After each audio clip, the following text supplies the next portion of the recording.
હમણાં થોડાક સમયથી અમારી પાસે ખાસ કરીને મીડિયા મિત્રો તરફથી રજૂઆત આવી હતી કે બરડા ડુંગરમાં એક ગેરકાયદેસર ખોદકામ થઈ રહ્યું છે. અમને રજૂઆત મળતા અમે ત્યારે પણ પ્રાથમિક તપાસ કરાવી હતી. ત્યાં મંજૂરી આપેલી એક લીઝ છે જે બ્લેક ટ્રેપની ખોદકામ કરે છે.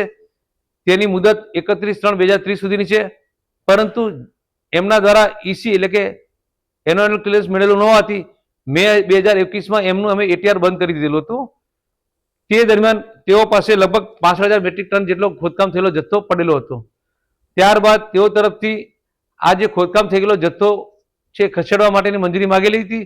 આવા સમાન કિસ્સામાં નામદાર સુપ્રીમ કોર્ટના કોઈ અગાઉના કિસ્સામાં હુકમ થયા એ ધ્યાને રહી જિલ્લામાં લગભગ ઘણા બધા લીઝમાં આપણે આ રીતે જથ્થો ખસેડવાની પરવાનગી આપીએ છીએ. એ રીતે આ લીઝ ધારકને પણ પરવાનગી આપવામાં આવી હતી.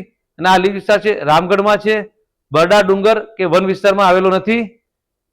ફરીથી પત્રકાર મિત્રોની અમારી રજૂઆત થતા ગઈકાલે અમારા ભૂસ્તર સાથી જાતે પોતાની ટેકનિકલ ટીમ સાથે ત્યાં ગયા છે.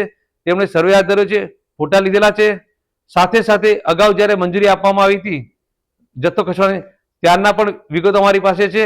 આ બંનેને સરખામણી કરીને જો લીઝ ધારક દ્વારા વધારાનું કોઈ ખોદકામ કરેલું હશે તો કાયદા મુજબ તેમની પાસેથી જરૂરી દંડની અને પેનલ્ટી રકમ વસૂલ કરવામાં આવશે.